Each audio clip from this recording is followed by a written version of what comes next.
Well, hey there, folks. I'm Dr. Andrew Franklin, and I serve as an associate professor in the Department of Psychology at Norfolk State University. And thank you so much for clicking play on this presentation dealing with Unpacking Blackboard Collaborate Ultra. At the start, folks, I have to be honest with you. A lot of the tips that I'm going to share in this presentation are strategies that I derived from the Office of Extended Learning at Norfolk State University in Norfolk, Virginia. So if you're able to pick up any useful tips or strategies that you can employ in your classroom, let's be clear that I stand on the shoulder of giants and that the onus, the genius behind it all, is really a bunch of techie folks in the office somewhere that I happen to spend a summer with. So anyway, during this presentation, folks, I'm going to be talking about how to use breakout rooms. I'm going to be talking about how to use polling as a means to go about learning checks. And I'll also be talking about some other things like sharing files and how to use whiteboards. So without further ado, let's get started. I'm going to get off the screen and just share my screen so that you can see everything that I'm talking about. All right, so the first tip that I have for you when trying to use Blackboard Collaborate for instructional purposes is to definitely utilize the share content section. You can get there just by clicking on the middle icon here. And in particular, if you're looking to share a screen or share a YouTube video, you can definitely do that in Blackboard Collaborate. You would just have to go to Share Application and Screen. So I have a tendency, folks, to utilize Google Chrome when I am doing this because Google Chrome just seems to be more user-friendly than Mozilla Firefox. I can easily navigate tabs. I can find different content easily that I put on those tabs, and they're distinguished from other tabs. So you can try what works best for you, but I think my recommendation would be Google Chrome. Now, if I was trying to share a YouTube video, I would already have that YouTube video loaded in another tab. Then after loading the YouTube video in another tab, I'd come to where we are now, go to Chrome tab, and then select the YouTube tab. You want to make sure that you come down here and click on Share Audio. Otherwise, your students are only going to see the moving images, but they're not going to get audio information. So that's really important. It's really easy to bypass that little checkbox down there in 6 to 8 point font. So make sure that you do your due diligence and click on that. Once you click share,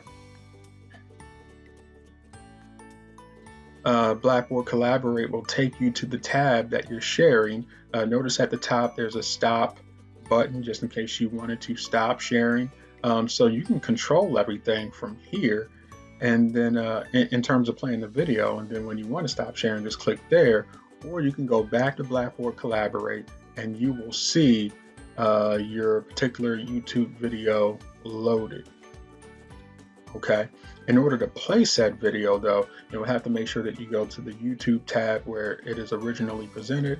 Press Franklin play. here. This is a mini lecture dealing with social media ethics, and this is part one of a series of lectures I'm doing on this topic. In this particular presentation, we'll talk about privacy issues dictated to the students. So this is a great way to break up any kind of top-down lecturing that's being done, even break up group activity and group discussion. This is a great way to break it up, introduce some audio-visual content that's related to your lesson, and further help students attain those learning outcomes you've set. All right, so the next tool I want to talk about is the polling feature in Blackboard Collaborate Ultra. The polling feature is a great tool that allows you to go about performing learning checks as you are providing instructional content. So if you do elect to go the route of conducting a 15-minute mini lecture, hopefully it's no more than 15 to 20 minutes, and you have the students doing some type of activity during the class, you may want to check in with them just to see if they're comprehending whatever it is you're focusing on. So usually in terms of learning outcomes, if we're thinking about Bloom's taxonomy, it either has to something to do with remembering, understanding, applying, analyzing, synthesizing, evaluating, creating. Somewhere your learning outcomes most likely fall within one, two, or maybe several of those domains. So the last thing you want to do is wait till the end of the semester when you have a summative assessment in front of you and you're trying to get a gauge as to what your student has mastered. You want to make sure that you're doing learning checks throughout your class time together. Polling tool is a great feature to do that.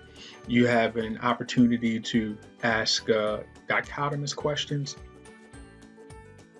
and you also have an opportunity to ask questions that are multiple choice. So these are great in terms of spurring interaction. These are great in terms of getting the engagement up, especially if you've been talking for a long period of time. You want to make sure that you're breaking up things with stimulating questions, questions that promote critical thinking. So questions that typically aren't as simple as yes or no, but may be kind of multiple choice oriented and involve some kind of elaboration of their rationale. So make sure you are utilizing these polls. You can send out a poll, and then after starting the poll,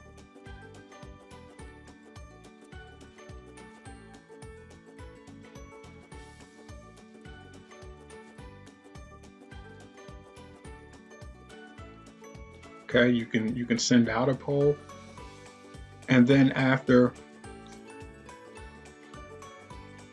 generating responses, you can stop the poll, and there is an option to actually share the poll. So usually at the lower bottom of that box you saw, there's usually a little tab that allows you to share the poll with your students. And this can be a great way to facilitate some dialogue around your learning outcomes. If you find that students aren't completing the poll, you could always kind of give a running count of how many individuals have not yet responded, encourage them to respond, and then maybe after a minute or two, stop the poll and share it. In terms of basic housekeeping things as it relates to starting my class and setting the agenda, one of the things that I do is I utilize this message feature on the right side of Blackboard Collaborate Ultra to provide written announcements to my students. So if you've ever taught undergraduate students, you know that sometimes attention waxes and wanes, and even though you've clearly stated what your expectation is, many students may miss it for whatever reason, right? So repetition is great. Utilizing the announcements within Blackboard for repetition purposes is great. Saying it out loud is great. Showing them on your screen the required learning activities that they need to complete in a week is great. And also writing out the announcements is great as well. So just in case you may have a student coming in late, you may have a student that somehow missed the announcements for whatever reason or purpose, you could always refer said student back to chat messages section so that they can retrieve those announcements and it won't break up your flow in the middle of the class, especially if you have great momentum, the learning checks are going well, the engagement is there. Last thing that you want is to have to spend 2 to 5 minutes of your precious instructional time talking about announcements again. Instead, you can just simply go, hey, check out the discussion chat or see me after class. That will suffice.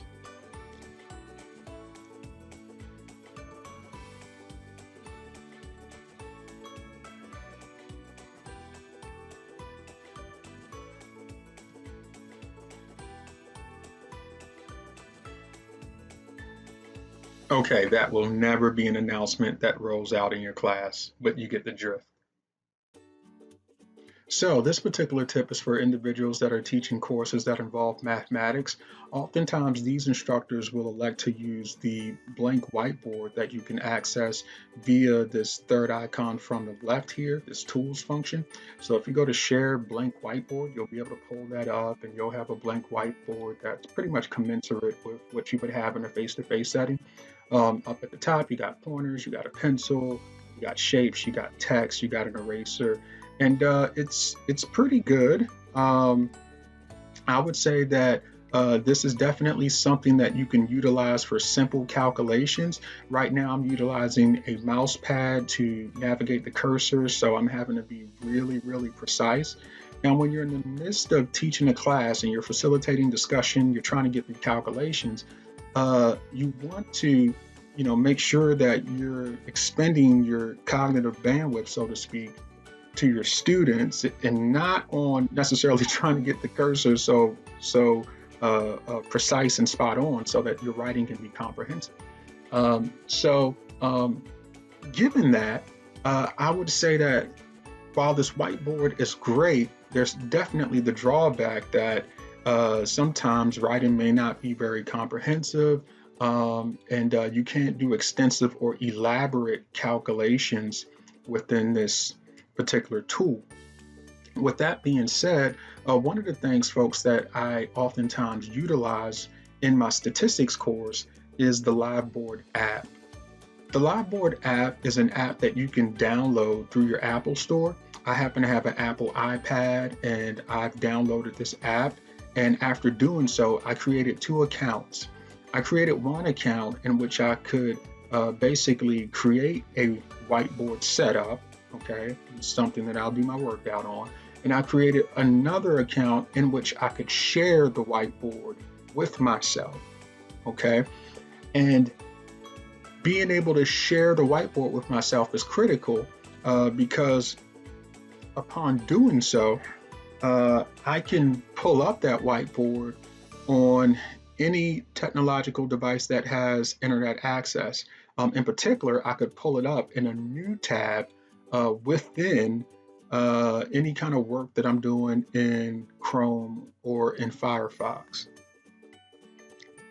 So what you all are looking at is actually an invitation that I sent to myself to my other account so that I could pull up the whiteboard. And I'm clicking here to join. You see that I've joined. There's a little salutation / greeting from me. So there's the whiteboard. In real time, I can do calculations, okay, utilizing an iPencil, right? Much more efficient. Again, less energy I'm expending on trying to make the tool efficient, more energy I can expend towards interacting with my students. From there, folks, what you can do is go back to your particular course and simply click on Share Application or Screen. Okay.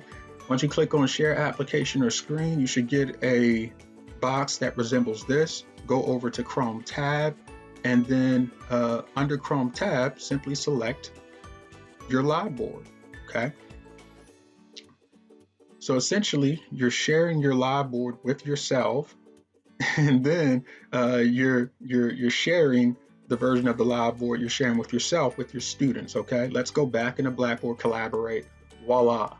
Now we have a Blackboard that allows me much more precision in terms of communicating content and even doing extensive calculations that couldn't be completed in the shared blank whiteboard within the Blackboard Collaborate tool. So I'll end the presentation by talking about breakout rooms within Blackboard Collaborate Ultra. Breakout groups are a great way to break individuals up into smaller groups so that they can have more concentrated discussion on a particular topic.